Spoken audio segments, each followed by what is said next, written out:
우리 성도님들은 혹시 이런 경험 하신 적 있으신가요? 어느 날 힘든 일이 생겼는데 내가 하고 있는 일이 더 바빠졌어요. 마음이 힘든데 그 힘든 일을 생각할 겨를이 없는 거예요. 그 바쁜 일 때문에. 근데 만약에 바쁘지 않았다면 내 마음이 침체되었을 거예요. 그 안 좋은 일 때문에. 근데 며칠을 그러고 났더니 힘들었던 마음이 진정이 된 거예요. 그래서 그 시간을 잘 넘어가게 된 것이죠. 무너질 수 있었던 마음을 나의 일상으로 인해 지키게 된 것이에요. 물론 이 정도는 별것 아닐 수 있죠. 그런데 때로는 감당하기 힘든 큰일이 닥쳤을 때 이렇게 일상을 살아내는 것이 쉽지 않을 거예요.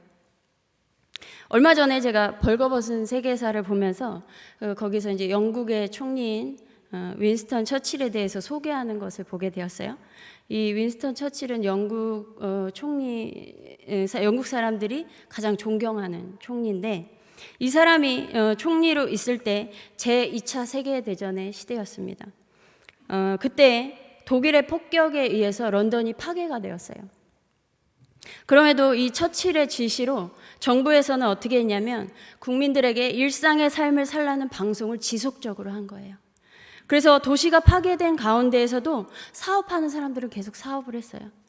집이 다 파괴돼서 사람들이 지하철 역사에서 사는 거예요. 그런데 막 사진에 웃고 있어요. 그러면서 다음날 또 출근을 하는 거예요.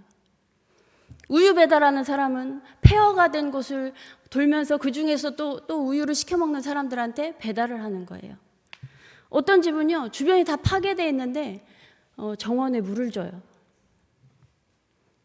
전쟁 중이고 파괴되었지만 늘 살아왔던 대로 계속 살아갔습니다. 언제 또 폭격 맞아 언제 죽을지 모른다고 생각하면서 절망 가운데 살아도 딱한 마음도 있고 이해했을 거예요. 그래, 그럴 수밖에 없지. 뭐라고 할 사람 아무도 없어요. 그렇게 절망 가운데 있어도 다독여주고 위로해주는 것뿐이지 이해도 되고 하니까요. 유럽에 흑사병이 돌았을 때요, 주변에 가족들이 죽고 이웃이 죽고 친구가 죽어갈 때 많은 사람들이 나도 언제 죽을지 모른다 해서 오늘만 살자라는 마음으로 그냥 막 살고 흥청망청 살았어요. 그런 사람들이 많이 있었어요. 될 대로 되라는 식으로 살아간 거죠. 그런데 전쟁 중에 이 영국에서는 정부의 주도로 국민들에게 지침을 주었고 이에 국민들은 폭격으로 다 무너진 폐허 가운데에서도 매일같이 자신이 할 일을 꿋꿋이 하며 살아가기 시작했습니다. 그렇게 전쟁 중에도 일상의 삶을 버리지 않았던 사람들에 의해서 영국은 다시 제자리로 돌아올 수 있었던 것이죠. 물론 모든 일들이 시간이 지나면 다시 제자리를 찾고 회복할 수 있는 기회가 오지요. 그런데 일상의 그 충실함을 놓지 않았을 때 더 빠르게 회복할 수 있는 거지요. 우리의 삶도 마찬가지입니다. 늘 평탄하고 좋겠지만 굴곡이 있고 어려움이 닥칠 때가 있어요. 그리고 인생에서 어려운 일들은 대부분 뜻하지 않게 예상치 못한 때에 일어납니다. 우리 교회 어르신들을 이렇게 보면요, 일제강점기 때부터 그때도 경험하시고 6.25도 겪으시고 독재시대를 또 거치시고 지금 코로나까지 겪으셨어요. 평생 살면서 이런 일이 없었대요. 그것까지 전부를 겪으셨어요. 그런데 주일에 보면 어떤 분은 다리가 그렇게 불편한데도 또 예배드리러 오시는 거예요.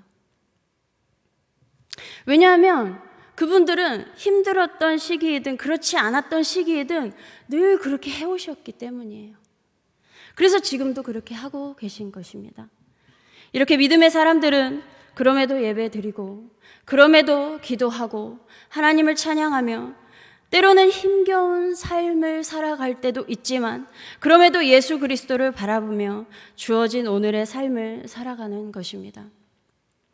바벨론에 의해서 남유다 사람들이 1차 포로로 잡혀갔을 때 예레미야가 하나님께서 말씀하신 그 말씀을 기록해서 포로들에게 전달한 편지가 있어요. 그것이 오늘 본문입니다. 우선 1차 포로는요, 이스라엘이 완전히 망하기 전에 잡혀갔어요. 그 본문을 보면 당시 남유다 왕이 시드기야였습니다. 그러니까 망하기 전이니까 아직 왕이 존재하고 있었던 거죠. 이 시드기야 왕이 바벨론 느부갓네살 왕에게 사절단을 보냈어요. 공식적으로. 그 사절단은 사반의 아들 엘라사와 힐기야의 아들 그마랴라고 말씀을 하고 있어요. 그래서 이들을 통해서 포로들에게 그 내용을, 하나님의 말씀을 전달을 했습니다.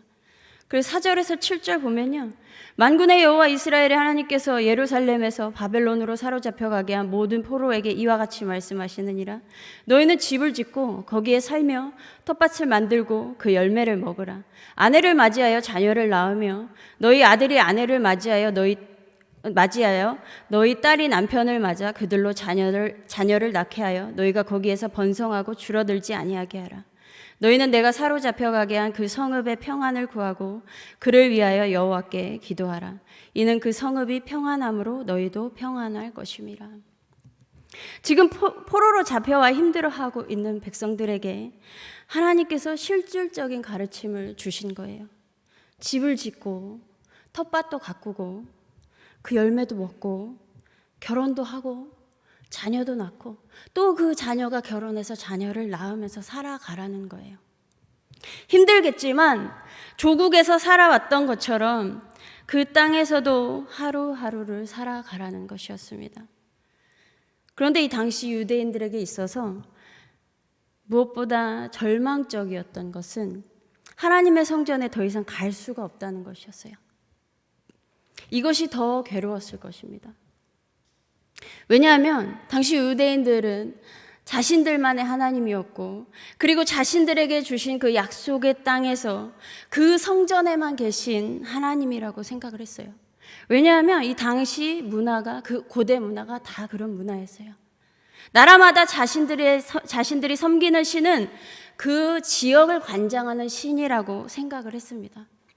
그래서 포로로 잡혀왔을 때 하나님께로부터 버림받았다는 생각이 들었을 거예요. 그런데 바벨론 포로로 잡혀온 유대인들은 하나님은 어느 일부 지역만 다스리는 신이 아니라 바벨론에도 계셨네, 온 세상을 통치하는 하나님이라는 것을 발견하게 된 거예요. 그래서 예레미야의 편지를 통해 지금 포로로 잡혀와 있는 땅에서 하나님의 말씀을 의지하며 살아가기 시작했습니다. 우리가 잘 아는 것처럼 1차 포로에 다니엘이 있었죠. 포로로 잡혀와 있음에도 불구하고 그 맡겨진 일을 충실하게 수행해 나갔고요. 하나님을 향한 마음을 잊지 않고 하루 3번 예루살렘을 향해서 기도를 했어요. 성전에 직접 가지는 못했지만 지금 있는 그곳에서 하나님을 찾은 거예요. 고향에서 늘 해왔던 대로 그 땅에서 그렇게 해 나간 거예요. 하나님의 말씀으로 인해 그렇게 주어진 삶을 살아가고 또 말씀대로 후손들을 이어갔어요. 그래서 70년 포로 생활이 끝난 후에 그 후손들에게 계속 이어진, 그래서 정체성을 잃지 않은 후손들이 조국에 돌아와 다시 나라를 정비하고 성전을 재건할 수 있었던 것입니다. 우리의 삶도 마찬가지로 살다 보면 잃게 되는 것들이 있을 거예요. 그런데 어떤 사람은 그 잃은 것에 대해서, 그래서 당장 얻지 못하는 것에 대해서 미련을 갖고 살 때가 있어요. 그래서 그 미련 때문에 과거에 묶여 사는 사람들이 있습니다. 잃은 것에 대한 미련. 그래서 그것을 다시 쟁취하고 싶은데 그러지 못하는 현실이 만족스럽지 못한 거예요. 이런 사람은 미래에 대한 소망도 생기지 않습니다. 제가 대학 때 어떤 수업을 하나 들었는데요. 그때 그 교수님이 수업을 하다가 자신의 심정을 표현하신 적이 있어요. 그 교수님은 젊었을 때 신부가 되고 싶었다는 거예요. 그런데 이제 결혼하시고 아이도 낳으셨어요. 그러지 이제 더 이상은 그렇게 신부가 될 수가 없는 상황이 된 거죠. 그러면서 우리한테 그때 신부가 됐어야 했는데 라는 거예요. 진심이었어요. 지금도 되게 신부가 되고 싶구나, 그 마음이 전달이 되었어요. 계속 미련이 남는 거예요. 자기가 신부되지 못한 것에 대한. 그때 저는 그분을 보면서 너무 불행해 보였습니다. 이렇게 늘 과거에 머물러서 현재를 살지 못하고 미래에 대한 소망도 없는 삶을 살아가는 거예요. 물론 우리에게도 미련이 남는 것이 있고 후회가 되는 것도 있지요. 과거에 대한 것들에 대해서. 그러나 그것은 이미 지난 것이고 그것에만 얽매여 살 수는 없는 것입니다. 누가복음 9장 62절에 예수께서 이르시되 손에 쟁기를 잡고 뒤를 돌아보는 자는 하나님의 나라에 합당하지 아니하니라. 그러므로 오늘을 살아가시기 바랍니다. 혹 과거에 잃은 것, 또 얻지 못한 것이 있더라도 주어진 오늘의 삶을 살아가십시오. 바벨론 포로들이 조국을 잃은 슬픔과 자신이 포로가 된 것을 생각하며 괴로워하다가 절망 가운데만 빠져 있었다면 어떻게 되었을까요? 또한 폭격에 의해 많은 것이 파괴되어서 전쟁의 아픔 때문에 하루하루를 어둠 가운데서 빠져나오지 못하고 살아갔다면 그러한 사람들은 현재도 미래도 불투명할 수밖에 없는 거예요. 그러나 바벨론 포로들 그리고 전쟁을 겪고 있던 사람들이 자신들에게 주어진 현재를 살아갔던 것처럼 믿음의 사람들 역시 과거에 대한 미련을 갖는 것이 아니라 현재를 가치 있게 바라보고 미래를 소망하며 살아가야 할 것입니다. 예레미야의 편지에 더욱이 하나님께서 포로들에게 미래에 대한 소망을 갖도록 위로해 주셨어요. 10절에서 14절 저희가 같이 읽어볼게요. 지금 길겠지만 10절에서 14절까지 함께 읽겠습니다. 시작. 여호와께서 이와 같이 말씀하시니라. 바벨론에서 70년이 차면 내가 너희를 돌보고 나의 선한 말을 너희에게 성취하여 너희를 이곳으로 돌아오게 하리라. 여호와의 말씀이니라. 너희를 향한 나의 생각을 내가 아나니 평안이요 재앙이 아니니라. 너희에게 미래와 희망을 주는 것이니라. 너희가 내게 부르짖으며 내게 와서 내가 너희들의 기도를 들을 것이요 너희가 온 마음으로 나를 구하면 나를 찾을 것이요 나를 만나리라. 여호와의 말씀이니라. 나는 너희를 만날 것이며 너희를 포로된 중에서 다시 돌아오게 하되 내가 쫓아 보내었던 나라들과 모든 곳에서 모아 사로잡혀 떠났던 그곳으로 돌아오게 하리라. 이것은 여호와의 말씀이니라. 아멘. 하나님께서 이스라엘 백성들을 향하여서 너희가 당한 환난은 결코 재앙이 아니라고 말씀하고 계신 거예요. 마찬가지로 하나님께서 우리에게도 말씀하고 계십니다. 우리가 절망적인 상황에 닥쳤을 때 이러한 일이 하필이면 왜 나에게 닥쳤는지도 모르겠고 힘들고 어렵기만 할 때 하나님은 우리를 향하여 뭐라고 말씀하고 계시냐면 11절 말씀을 보면 새번역 성경으로 제가 읽어드리겠습니다.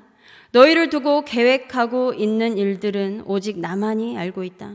내가 너희를 두고 계획하고 있는 일들은 재앙이 아니라 번영이다. 너희에게 미래에 대한 희망을 주려는 것이다. 나 주의 말이다. 내가 너희에게 평안과 번영, 미래에 대한 희망을 주려고 하는 것이니 그러므로 나를 찾고 나에게 기도하라는 거예요. 그러면서 이것은 여호와의 말씀이라고 하고 계세요. 말씀하시면 반드시 성취하시는 하나님께서 그렇게 하시겠다고 말씀하고 계신 거예요. 우리의 절망을 희망으로 바꾸실 수 있는 분은 오직 하나님 한 분뿐이십니다. 그러므로 어제의 일 때문에 슬퍼하지 마시기 바랍니다. 나를 향한 계획을 알고 계시는 하나님께 나아오십시오. 하나님께서 나를 향한 계획을 차질 없이 진행해 가실 것입니다. 그래서 믿음의 사람들의 미래는 결코 절망으로 끝나지 않을 거예요. 그러므로 하나님께서 주신 오늘을 살아가시기 바랍니다. 오늘이 무너지면 내일은 없는 거예요.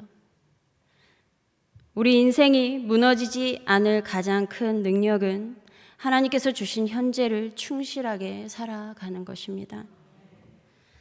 사랑하는 우리 한석교회 성도 여러분, 하나님을 의지하며 지금까지 믿음을 지키셨으니 앞으로도 하나님 의지하며 믿음으로 살아가시기 바랍니다.